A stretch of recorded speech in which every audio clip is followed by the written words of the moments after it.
Nós vamos, nesse momento, abrir a palavra de Deus lá em Lucas, no capítulo 15. Eu vou ler do versículo 8 até o versículo 10. A palavra de Deus, então, fala o seguinte: Ou, qual é a mulher que, tendo 10 dracmas, se perder uma, não acende a candeia, varre a casa e a procura diligentemente até encontrá-la? E tendo-a achada, reúne as amigas e vizinhas, dizendo: alegrai-vos comigo, porque achei a dracma que eu tinha perdido. Eu vos afirmo que, de igual modo, há júbilo diante dos anjos de Deus por um pecador que se arrepende. Vamos orar, deixa a sua Bíblia aberta, tá bom? Querido Deus de Abraão, Deus de Isaque e de Jacó, eu te louvo de todo o coração, pela misericórdia do Senhor e pela bondade. Te louvo porque o Senhor está aqui, o Senhor está no templo. O culto não é para homens, o culto é para o teu Filho amado, Pai, para Jesus Cristo, aquele que é o patrono da igreja, aquele que é o redentor de todos nós, que é o rei, que é o juiz, que é o sacerdote. Obrigado, Pai, pelo Salvador. Meu Deus, recebe a nossa oração na tua presença e nos permita, em nome do teu Filho amado, sempre servi-lo com temor e tremor, para a honra e glória daquele que nos amou. Em nome de Jesus, fica conosco. Amém. Bom, eu vou falar sobre a alegria dos anjos. Porventura, pode ser que alguém não pense nisso, mas os anjos se alegram. Nós, evangélicos, para não dizer protestante, que é um termo que caiu em desuso no meio religioso, pelo menos para nós, mas nós, evangélicos, temos muito cuidado em falar com anjo, A impressão que dá é que nós temos medo até de pecar em falarmos sobre anjos. Mas eu vou dizer para você, os anjos se alegram. Está prescrito aqui na palavra, lá no último versículo que eu li: eu vos afirmo, disse Jesus, de igual modo há júbilo, há alegria diante dos anjos de Deus por causa de um pecador que se arrepende. Se você for olhar a hermenêutica correta, a interpretação correta do que eu li, é um texto soteriológico, é um texto que trata de salvação. Mas eu nem vou abordar muito isso, eu vou fugir ao protocolo hermenêutico e vou trabalhar um pouco mais livre com a igreja. A mensagem ela é, em primeiro lugar, para a igreja, em segundo lugar, para todos os presentes. Então, preste bastante atenção, porque nós vamos falar sobre uma parábola pequena. E a pergunta que se pode fazer é: por que Jesus falou por parábolas? Jesus falou por parábolas porque na parábola ela não tem prazo de validade. Por que essa parábola está valendo? Porque a mulher não tem nome. Então, se a mulher não tem nome, pode ser você, mulher. Você pode estar tipificada aqui nessa mulher representada. Ao mesmo tempo, pelo fato da mulher não ter nome, essa mulher também pode estar prefigurando a pessoa de Jeová. Se nós começarmos a trabalhar aqui nesse texto, você vai perceber que essa mulher pode ser o próprio Deus. Essa mulher pode ser o pastor, essa mulher pode ser você, homem, essa mulher pode ser você, mulher. Então a mulher aqui, na verdade, é um personagem não identificado, porém que traz um ensino profundo para todos nós. E eu sei que, assim como houve na parte da manhã muita assimilação de verdades bíblicas, agora à noite não será diferente, porque o Espírito que opera é o mesmo. A mensagem é a mesma. E o Espírito reinante aqui no templo é o mesmo Espírito Santo, o Ruar de Deus, que trabalhou pela manhã. Ou, qual a mulher? Se você perceber bem, você vai ver que essa parábola está dentre duas parábolas. Nós temos, a princípio, no capítulo 15, uma parábola que fala da ovelha perdida, a qual eu não li, e uma outra parábola que fala do filho pródigo, que eu também não li, mas você conhece a história de Cor e Salteado. Por que que a parábola da mulher está no meio de duas parábolas? No meu entendimento, porque ela é o glacê do bolo. Essa parábola, ela é a cereja do bolo. Ela é a picanha do boi. Ela traz para nós aqui grandes ensinamentos, apesar de tão pequena, muitos ensinamentos. Quando diz assim, ou qual a mulher, significa, já que eu estou falando de salvação, Jesus, já que eu estou falando de ovelha perdida, deixa eu contar uma outra história aqui. E aí ele conta a história dessa mulher. Pois bem, essa mulher tinha quantas dracmas? 10. O que é uma dracma? É uma moeda. Legal? Mas o que é uma dracma? Dracma é uma moeda grega. Não é uma moeda da Palestina, também não é uma moeda romana. Então nós temos aqui pelo menos 3 tipos de moeda. Essa moeda representa o dinheiro grego. Por quê? Aquela região era uma região dominada não só pelos romanos, mas também pela cultura helênica, que nós chamamos de cultura grega. E a cultura grega não veio sozinha, ela veio também com papel moeda, ela veio também com o dinheiro. Então, aqui no caso, Jesus usa uma moeda grega, não é à toa, porque a mensagem do Senhor Jesus é cosmopolita. Ela serve para gregos, troianos, romanos, para todos nós. Quando Jesus usa a moeda grega, é dizendo, olha, essa palavra vai chegar aos confins da terra. Qual o valor dessa moeda? Pela manhã eu fiz uns cálculos aqui. Se eu fosse um fazendeiro, né, eu diria para você que eu pagaria muito bem os meus funcionários. Eu pagaria R$300 por uma diária de um trabalhador meu rural. Então você que é fazendeiro, tem inveja de mim, faça o mesmo. Paga bem para os seus funcionários. Essa mulher trabalhava para alguém e o salário dela era R$300 por dia. Porque a Bíblia fala que uma dracma equivalia a um denário. E um denário, ele era o valor de um trabalhador agrícola bem remunerado. Deus paga pouco ou paga muito? Deus é o melhor patrão que nós temos. Porque a Bíblia diz que Ele nos dá muito mais do que pedimos ou pensamos. Então Ele é um bom patrão. E essa mulher preconiza então a pessoa de Cristo, ou a pessoa de Deus, ou você mesmo. E Deus quer que você seja próspero. Apesar da gente não estar trabalhando na linha da prosperidade, a prosperidade é para o crente também. Até para o não neopentecostal. É para nós também. Então, queridos, essa mulher tinha 10 dracmas. Podemos dizer que ela tinha R$3.000 em casa? Sim ou não? Sim. Então essa mulher tinha R$3.000 em casa. 10 moedas, cada moeda valia R$300. Obviamente um dinheiro todo desse não pode ficar exposto. Ela guardava em algum lugar. Mas acontece que, ao que parece, ela guardou tão bem guardado que ela perdeu. Já aconteceu?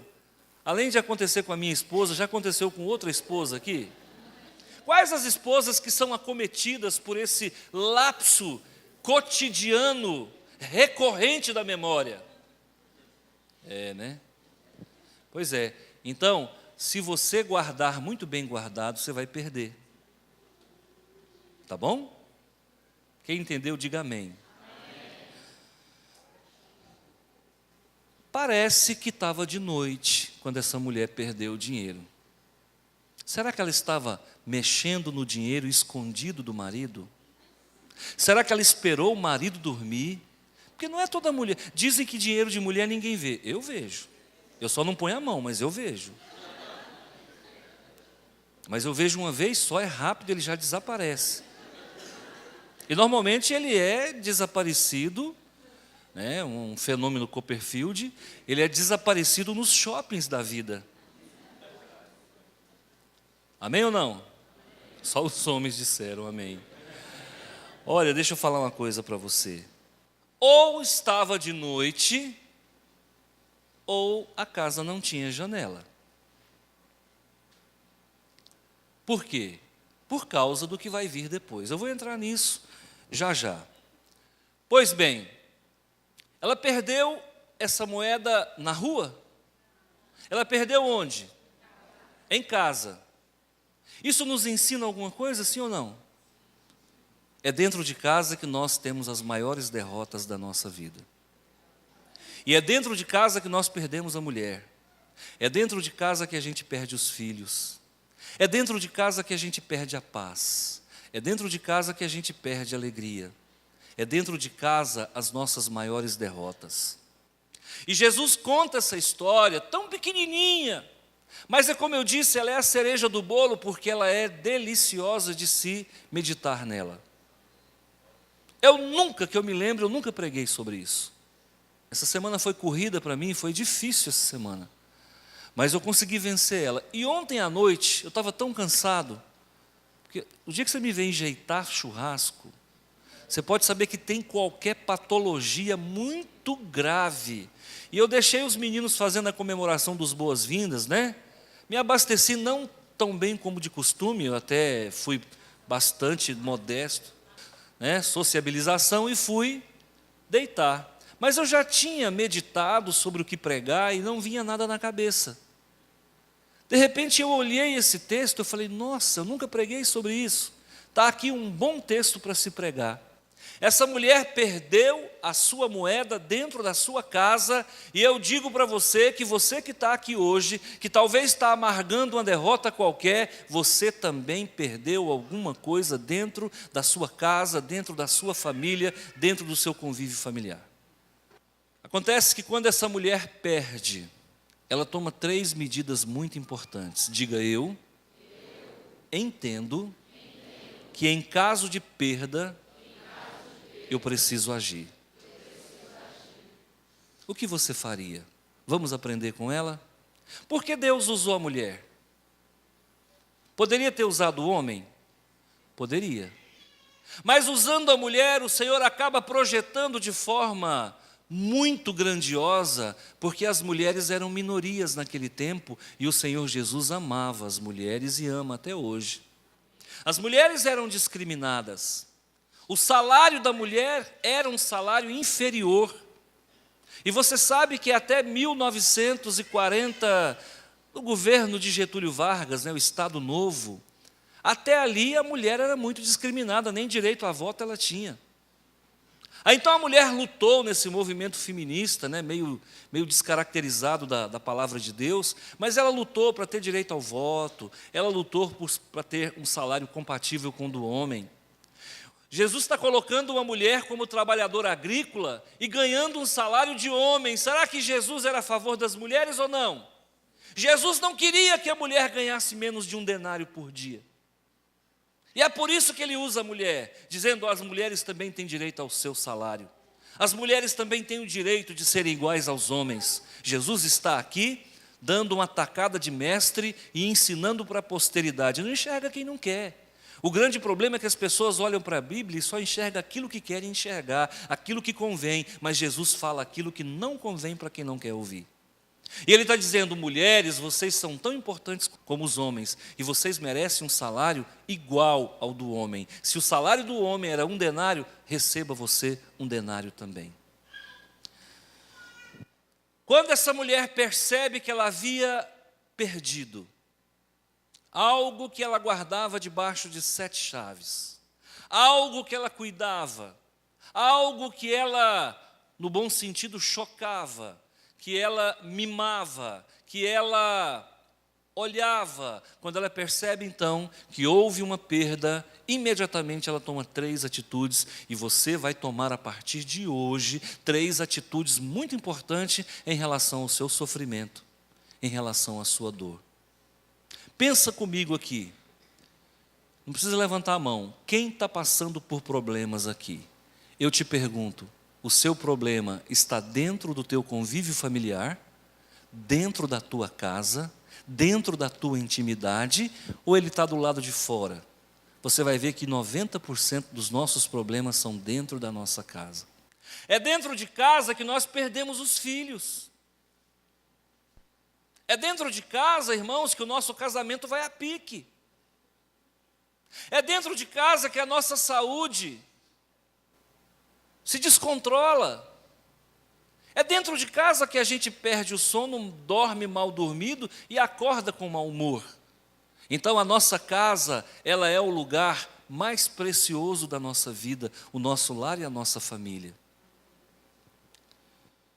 Primeira coisa que essa mulher faz, quando ela percebeu que havia perdido, ela acende candeia.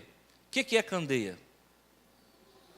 Traduzindo para o goiano popular, lamparina. Ela acendeu a luz. Então aí me leva a crer que estava de noite. Ou me leva a crer que não tinha janela. Porque você precisa acender uma luz dentro de uma casa.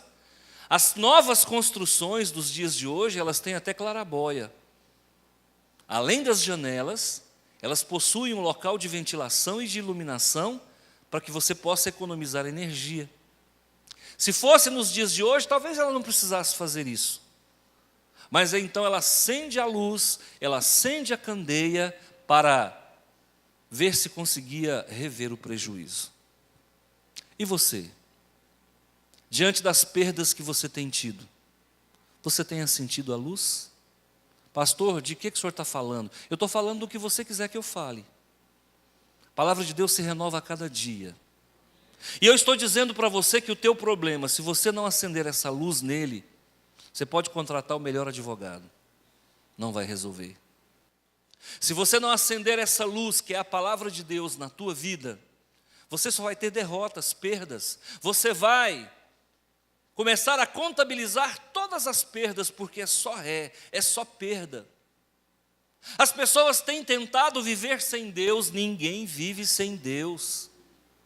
Jesus disse: no mundo você vai passar por perdas, por aflições, mas tende bom ânimo, acenda a minha luz na tua vida, porque eu venci o mundo. O nosso modelo não é um modelo qualquer, o nosso modelo é o modelo da perfeição.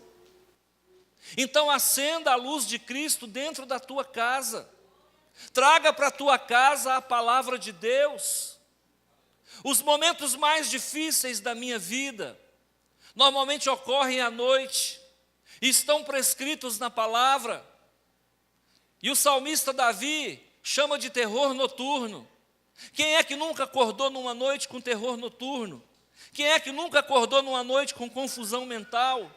Quem é que nunca acordou numa noite perturbado, achando que o seu problema não tem solução? Agora você quer começar a vencer? Sai da zona de conforto. Abre a palavra de Deus na madrugada diante do terror noturno e sai lendo a palavra de Deus dentro da sua casa. Eu rasgo a minha Bíblia se Deus não honrar você dentro da sua casa. Ora por mim, ora você por ti. Ora você pela tua casa. Fala a palavra de Deus tomando posse de cada vírgula, de cada ponto. Jesus não é mágico de Oz, não, irmãos. Jesus não é o gênio da lâmpada, não.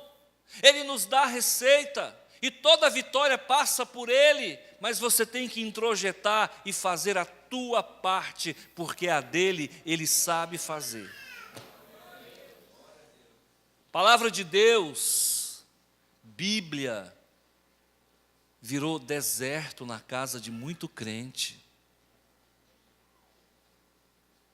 Palavra de Deus virou algo em desuso.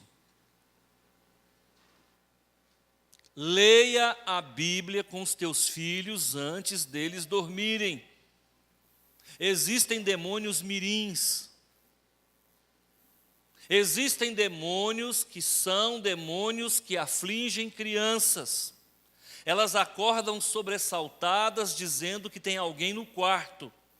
Elas choram e não dormem porque existe uma força maligna oprimindo aquela criança.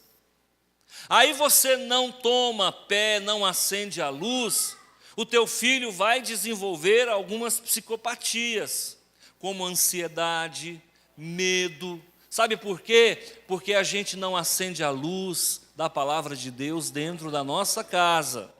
E depois que a vaca for para o brejo, não tem muito o que fazer, é administrar a consequência. O nosso pecado, irmão, ou ele nos traz prejuízo e consequência, ou ele vai nos acusar o resto da vida.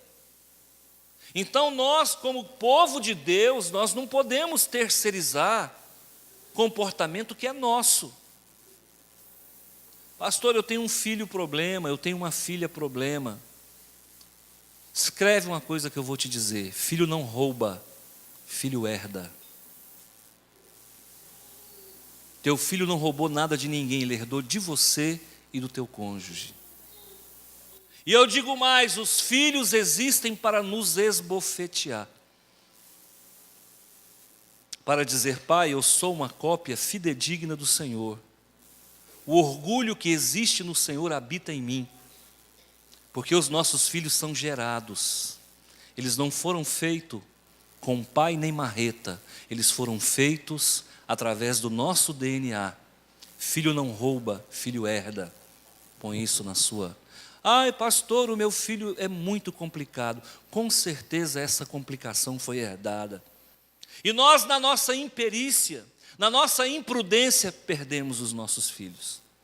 E depois de perder um filho, esquece. A gente não acha nunca mais. Essa mulher acende a luz. Faça como ela. Acenda a luz também. Mas faça de verdade.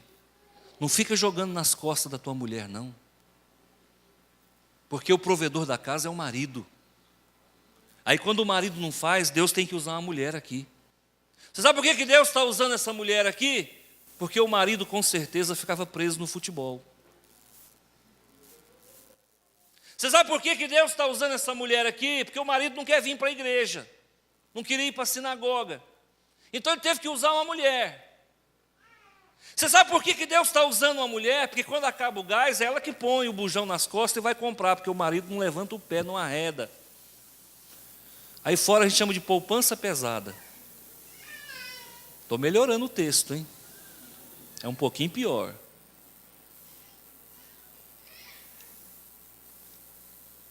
E depois a gente reclama porque certas mulheres são macho. Tem mulher que tem que ser macho mesmo, porque falta isso em casa. A irmã já fez assim, ó, macho man. Macho woman. E funciona desse jeito, mulher. Acende a luz, sim. Se faltar homem na tua casa, seja você o braço forte de Jesus. Mas não deixa a peteca cair, não. Não deixa, não, porque se o teu marido falhar e você falhar também, a Deus viola. O responsável pela espiritualidade da casa é o homem. E nós temos delegado a ninguém, ou temos ignorado o compromisso que Deus nos deu. Temos feito da vida aqui na Terra um passeio. Planeta Terra não é shopping. Planeta Terra é local de desenvolvermos a nossa missão, como pai, como esposo, como homem de Deus. O civismo começa em casa. Quem não ama os pais não ama a pátria. Quem não ama os filhos não ama a pátria. A Venezuela está uma bagunça. Me sai um gangster e entra um bandido no poder. Pessoas que para se darem bem, pouco se importa se muitos vão morrer. Agora o Brasil parece que quer fazer a mesma coisa por conta da desordem social, política e financeira que se instaurou no nosso país.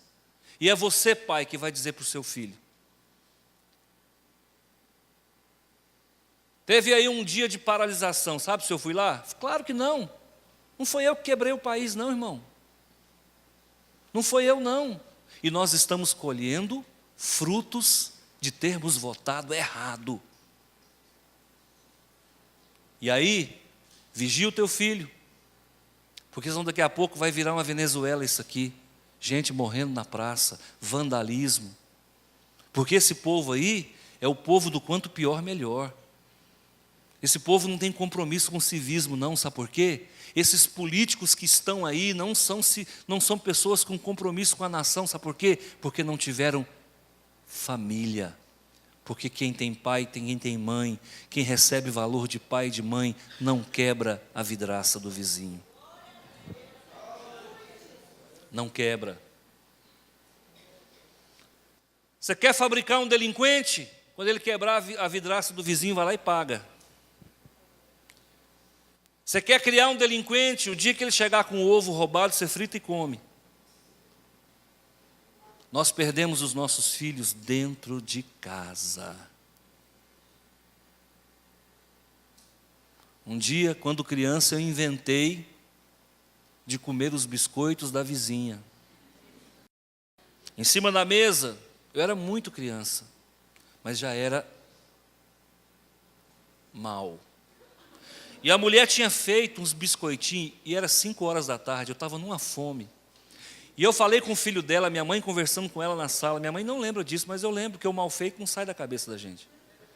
E eu falei para ele assim, fulano, vamos brincar de pique-esconde?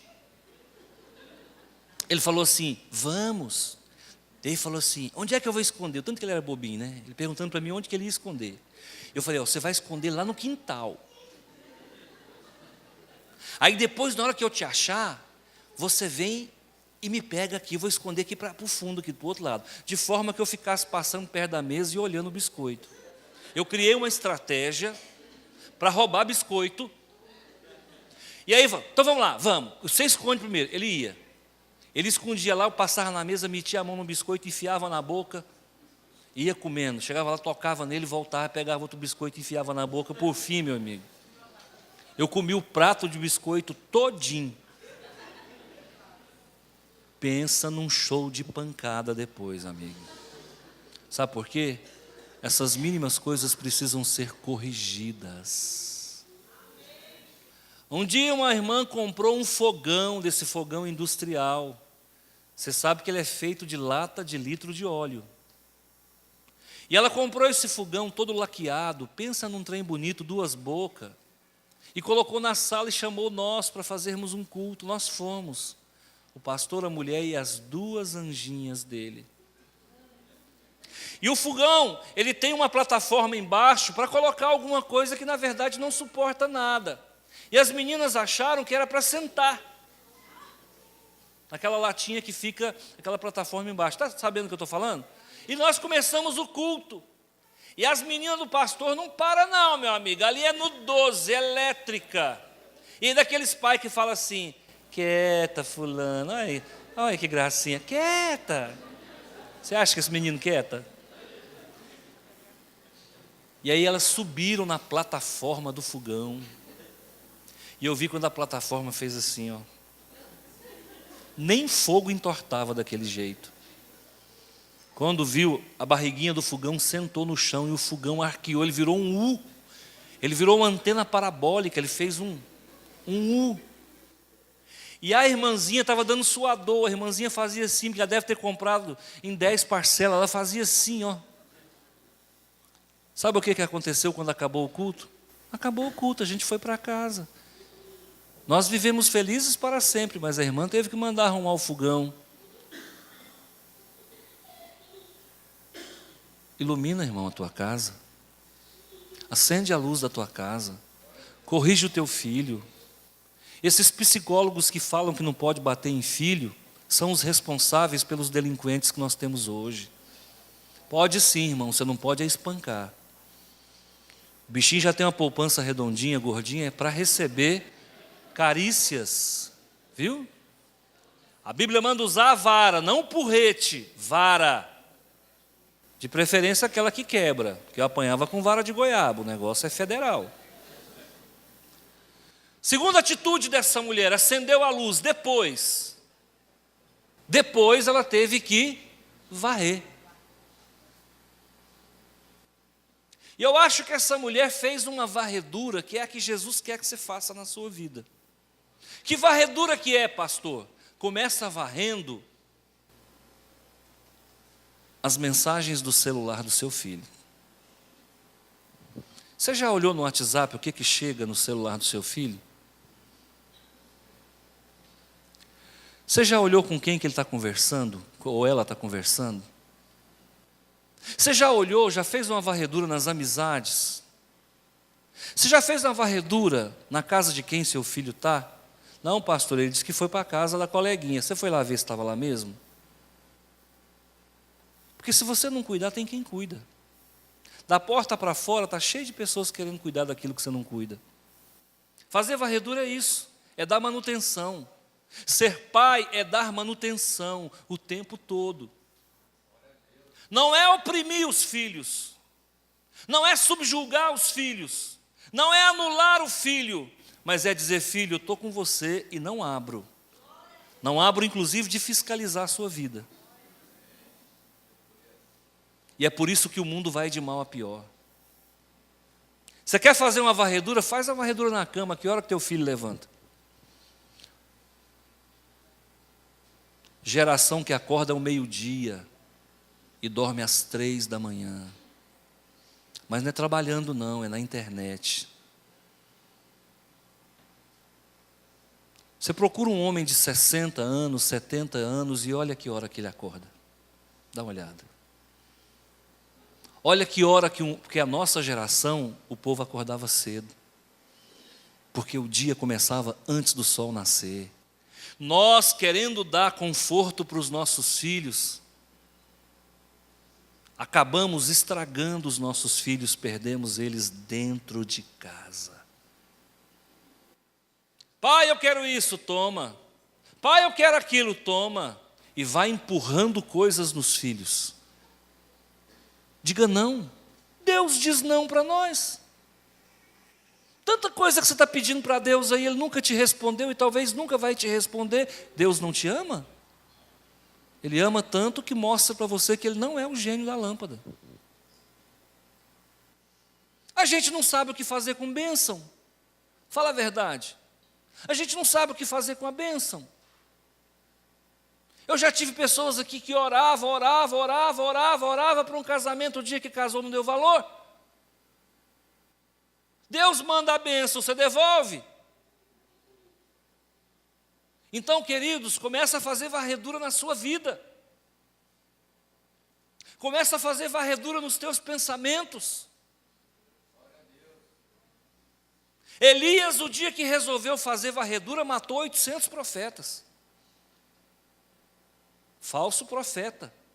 Está na hora de matar falso profeta. O meio evangélico está cheio de falso profeta. Está cheio de lobo vestido de cordeiro. A Bíblia chama de cão. Ficarão de fora os cães. São os falsos pastores, que só querem a lã e a gordura das ovelhas. Não prega uma mensagem dessa com medo da ovelha ir embora. Se for embora, não é ovelha, é bode. Porque ovelha vai para o matadouro e não dá um pontapé. Eu conversando no seminário de teologia, na faculdade de teologia, falando sobre palavra dura, o irmão falou: pastor, quem não é convertido ou não quer se converter, não permanece nessa igreja, porque a lapada é grande. Mas você sai daqui, irmão, sabendo que Deus falou contigo. A casa de massagem é mais embaixo. Aqui é a casa do Senhor da glória. Quereis vós ir embora também? Para onde iremos, Senhor? Só tu tens palavras de vida eterna. Então deixa eu falar uma coisa para você. Faz uma varredura na tua mente. Faz uma varredura no seu coração. Todo dia o inimigo tenta plantar joio. Não é dentro da igreja não, é dentro de nós. Todo dia ele vai falar mal de alguém para você, o Satanás. Todo dia ele vai falar mal de alguém para você na igreja. Você percebeu? Aquela palavra que o fulano falou, e você fica fermentando, maquinando, perdendo noite de sono com uma palavra que alguém disse, às vezes até sem pensar. Faz uma varredura, joga fora, deleta, é lixo, joga na lixeira. Cuida do teu casamento. Cuida do teu casamento. Cuida da tua mulher, porque se você não cuidar, tem quem cuida. Essa mulher então faz uma varredura, não sei se foi de joelho, mas ao que parece foi. Porque dependendo do tamanho da moeda, e se a pessoa for míope, tem que quase colocar a cara no chão. E é isso que Deus quer que a gente faça, coloque a nossa boca no chão. Crente ganha só depois que ele acende a luz e ele vai para o chão. Crente ganha depois que ele aprende a meditar na palavra de Deus e a se humilhar na presença do Senhor. Não é por muito falar que você vai ser ouvido, mas é por muito se humilhar que você vai ser ouvido. Sai de você mesmo. Sai de você mesmo e entra na esfera do Senhor. Essa mulher aqui é um padrão de mulher que vale a pena ser seguido. E ó, eu vou falar uma coisa para você, hein? Nós temos umas mulheres aqui desse tipo aqui, ó. Mulher que não arreda o joelho do chão. Mulher que tem conquistas lá na madrugada. Mulheres que têm coragem de falar com Deus. Mulheres que têm coragem de enfrentar os filhos. Tem que enfrentar filho, irmão. Tem que mostrar quem é que manda dentro de casa. Viu? Você não se engana, não. Amo demais os filhos, por conta disso é que eu enfrento eles. Porque o dia que eu morrer, eles vão sentir falta. E vai dizer, esse pouquinho que eu sei foi meu pai e minha mãe que me ensinou. Essa mulher então faz uma varredura, mas ela não para por aí. A Bíblia diz que após varrer, ela chega no lixo e começa a ver o que havia de valioso se a sua moeda estava ali. Às vezes a gente tem que voltar no lixo, sabia disso? Tem tantas coisas que eu falei, que eu joguei no lixo e hoje eu estou voltando no lixo. Eu falava tão mal de crente. Eu achava crente metido. Eu achava crente alienado. Eu achava crente fanático. E hoje, irmãos, eu voltei no lugar onde eu joguei os crentes. Porque quando eu menos pensei, eu estava lá junto com eles. No lixo que eu construí. E o Senhor me tirou do lixo. Do lixo do engano. Do lixo da idolatria. Do lixo do preconceito. Do lixo da ignorância. Do lixo da fraqueza moral. Então o Senhor Jesus te diz, volta um pouco e olha tudo que você já falou. Volta um pouco e olha, porque muitas coisas que você jogou fora têm valor. O teu tesouro talvez está no lixo. Sabe o lixo que nós jogamos fora? Alimenta pessoas que precisam de sobreviver. Vai lá no aterro sanitário amanhã e veja quantas pessoas estão lá tirando o seu sustento. O que para nós é lixo, para eles é luxo. Um dia eu fiz um teste. Eu coloquei um computador velho na porta da minha casa. Enquanto eu voltei para pegar outra coisa, quando eu cheguei lá já tinham levado. O meu lixo era luxo na casa de uma pessoa que nada tinha. Aprenda a procurar com diligência. Aprenda a procurar. Buscar-me-eis e me achareis quando me procurardes de todo o coração.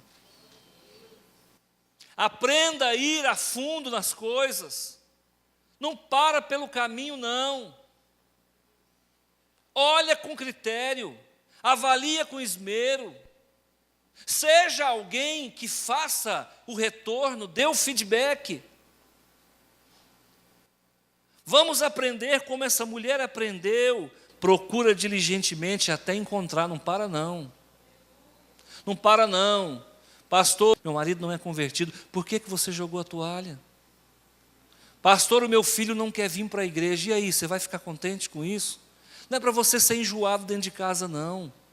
Se daquele jeito, convidando, não dá certo, muda a estratégia. Comece a abraçar em vez de convidar. Comece a beijar o teu filho em vez de ficar chamando. Comece a olhar nos olhos dele e dizer: meu filho, eu te amo. Aqui dentro tem pais que nunca disseram para o filho que o ama. E depois que a vaca for para o brejo, irmão, acabou. Aí o trabalho é redobrado. E talvez você realmente não tenha êxito. Procura com diligência, procura com esmero, vai à luta. Não desiste não. Dá bom testemunho, fala menos. Tem gente que fala muito, fala demais, fala muito. Um dia uma esposa falou para mim assim, de uma certa pessoa, falou: pastor, meu marido fala demais. E não é comum. O comum é o contrário. Eu falei: o quê? Ela falou: mas conversa muito, conversa demais, me cansa. Eu falei: nossa, irmã, bem diferente do que a gente tem visto por aí, né? Tá? Então, versículo 9: e tendo achado, ela achou o dinheiro. Ela achou o dinheiro. Quem já tomou um prejuízo legal aqui, financeiramente? Legal. Está satisfeito? Quem tomou o prejuízo está satisfeito. Entregou. Tem gente que toma prejuízo, fala assim: você parou de cobrar, irmão? Parei, porque agora vai comer a caminho do inferno. Escuta, quem te deve, deve. Leva para o tribunal de Cristo. Ele está roubando não é de você, não, é dos seus filhos. Viu? Um dia eu falei para o irmão, o cidadão dando prejuízo para ele, eu falava: irmão, vai lá resolver teu problema. Aí o cidadão continuava dando prejuízo, eu falei: irmão, vai resolver o teu problema. Quando eu vi que o irmão não ia, eu falei: olha para mim. Ele olhou e falei: você está roubando é dos teus filhos. Foi lá e resolveu o problema. Quem dá prejuízo para você, dá prejuízo para os teus filhos. Dá prejuízo para a igreja do Senhor Jesus, porque você está aqui fazendo a obra de Deus. Então, não, se deve, não entrega não. Coloca no tribunal, fala com Deus, olho por olho, olhando no olho do Senhor. Pai, esse cidadão me prejudicou. Diz o nome e o endereço dele. Não estou falando para você pedir a Deus para matar ele, não. Mas se ele morrer também, não tem problema não. De repente, até descanso para muita gente. Mas não é para você pedir para Deus matar ele, não. É para você dizer: Senhor, eu tenho para receber. E o dinheiro que eu emprestei, ou que o trabalho que eu fiz, não foi roubado. Foi suado. E começa a falar com Deus nesses termos. Eu duvido se Deus não mexe a teu favor. Ei, meu irmão, a gente não sabe o Deus que serve. A Bíblia diz que ai daquele que tocar no ungido do Senhor. E tendo achado, reuniu as amigas. Essa mulher tinha amigas. Agora, uma mulher feliz já é interessante. Um monte de mulher feliz, irmão.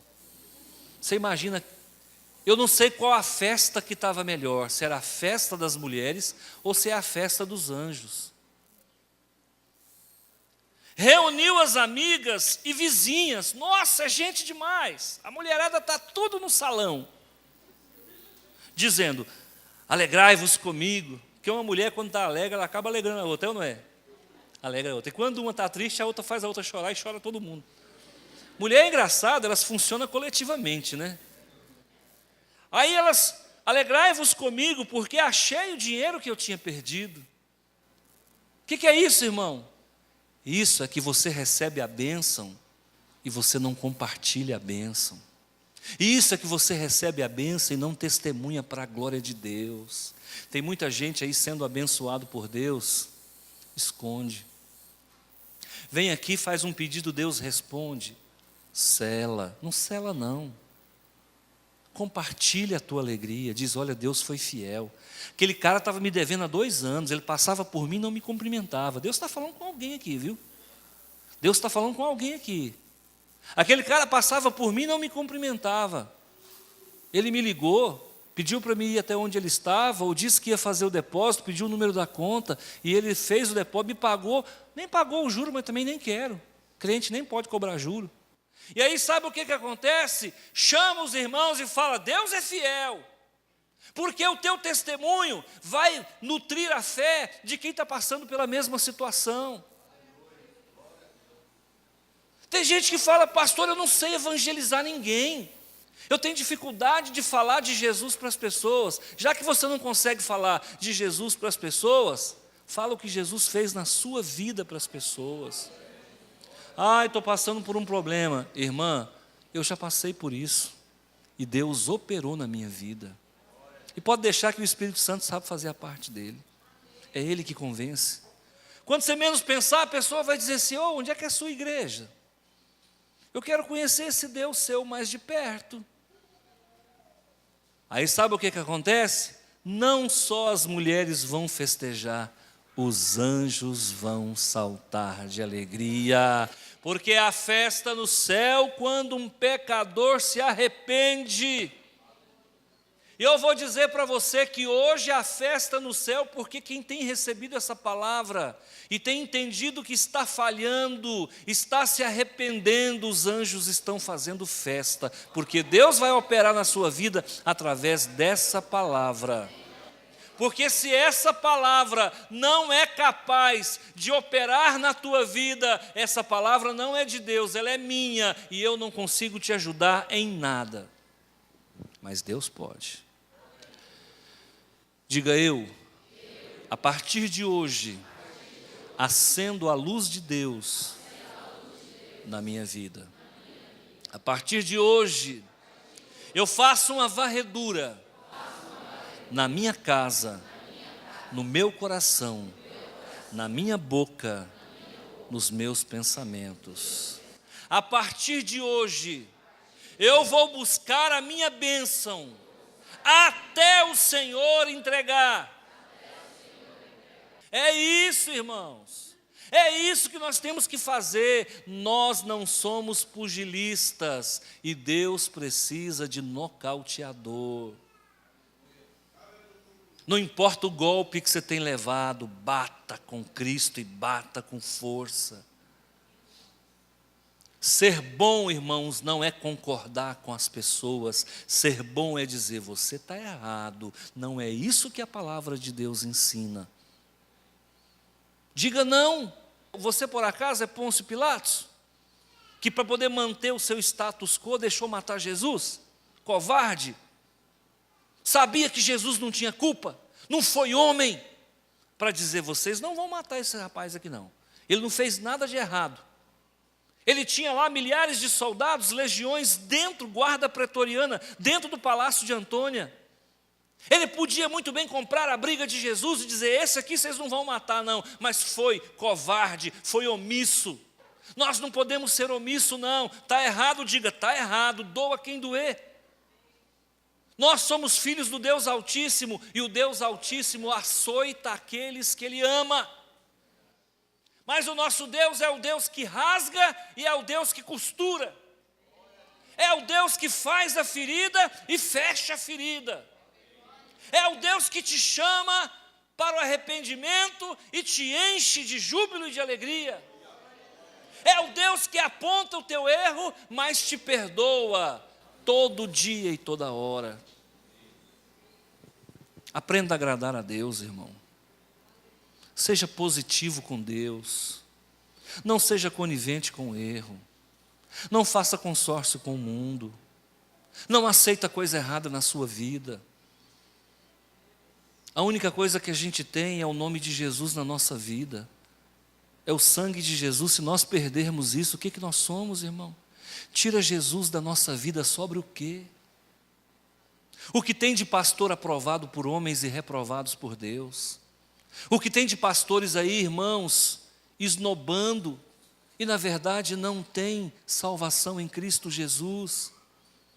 João Wesley, ele conta no seu diário, eu já li o diário de João Wesley 2 vezes, a biografia dele. Ele fala, eu me formei em teologia, fui ordenado pastor sem ter nascido de novo. O que tem de pastor, irmãos, que nunca teve um encontro com Jesus, você não tem noção. Não estou dizendo que nós somos o bambambam, não, irmãos. Eu estou falando para você a verdade. O que tem de pastor que nunca fez um jejum na vida. O que tem de pastor que nunca passou uma noite em oração. O que tem de pastor, irmãos, que não sabe o que é vida santa na intimidade. O que tem de pastor viciado em pornografia. O que tem de pastor, irmãos, envolvido com homossexualismo, você não tem noção. O que tem de pastor, irmão, que não respeita a esposa, você não sabe. E a gente vai entrando em qualquer igreja e mandando o povo colocar a mão na cabeça. Preste atenção, queridos. Preste atenção se o nome de Jesus é exaltado na igreja que você vai. Preste atenção se a vida daquele que fala de Jesus é condizente com o que ele prega. Preste atenção se ele paga as contas dele. Olha como ele trata a esposa dele. Olha como um pastor trata uma criança. Porque se ele não ama a esposa, não ama as crianças. E se ele não ama Jesus, pode chamar outro pastor, porque esse está caído. A Bíblia diz que cego que guia cego, tudo cai no buraco. Se eu não sou homem de Deus, eu estou levando vocês para o precipício. Pode ter certeza, vocês não têm cobertura espiritual. Se eu não sou homem de Deus, você está descoberto. Se eu não sou homem de Deus, essa palavra não muda a sua vida. Olha que tem que ter coragem para falar isso aqui. Olha que você tem que ter coragem para vir aqui e assumir uma postura de homem. De homem que fala com Deus e Deus fala com ele. Não somos melhor do que ninguém, mas temos que procurar viver uma vida reta e pia diante do Senhor. Você tem cobertura espiritual. Você está protegido, sim. Não porque eu quero, mas porque Deus opera na nossa vida e nós somos o anjo da igreja para você. Nós temos orado por você na madrugada. Está frio hoje ou não? Quem está achando que está frio? Pois é, então, fica sabendo para a honra e glória do Senhor que pelo menos 10 pessoas vão passar a noite na beira de um rio orando por você hoje. Hoje tem 10 pessoas que acreditam na minha loucura. Eu sou o único louco que acredito naquilo que prego. Há um tempo atrás, alguém disse assim, alguém de peso, hein? Essa história de orar no monte é bobagem. Eu acredito naquilo que eu prego. E eu vivo aquilo que eu prego. Vai fazer frio, mas o fogo do Espírito está lá. Colha os frutos de 10 vidas que vão passar orando por você. E toda a honra e toda a glória para Ele. Você não nos deve nada, porque Jesus fez muito mais por nós. Você vai colocar hoje na sua vida, aqui na igreja, na última oração, e quando você for chegar em casa, que você for dormir, antes de roncar e antes de babar, se ajoelhe no pé da sua cama, por favor, seja o provedor espiritual da sua casa. Para de achar que a sua mulher é que tem a responsabilidade de cuidar do espiritual. A responsabilidade é tua, macho. Se coloca de joelho lá no pé da tua cama e conta para Deus os teus fracassos. Conta para Deus a tua luta. E se você achar que não tem vergonha, chama a tua mulher, pega na mão dela e diz: ora comigo, mulher. Vamos orar juntos, porque nós dois em Cristo Jesus somos invencíveis. Marido e mulher não sabem a força que tem, irmãos. Marido e mulher não sabem a força que tem.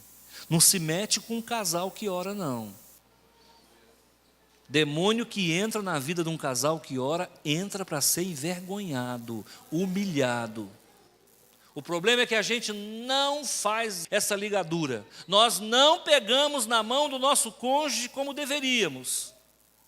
E fazemos male. Para Deus não está passando de bom, não serve não. E aí, irmão, tem orado muito? Não, tem orado, está passando de bom não. Ou você oferece para Deus o teu melhor, ou esquece. É assim que funciona. Eu deixo essa palavra do Senhor para você.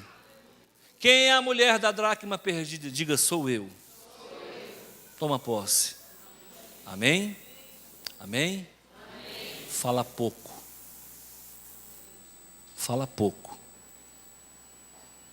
Você está falando demais. Fala menos. Ouve o que Deus tem para falar com você.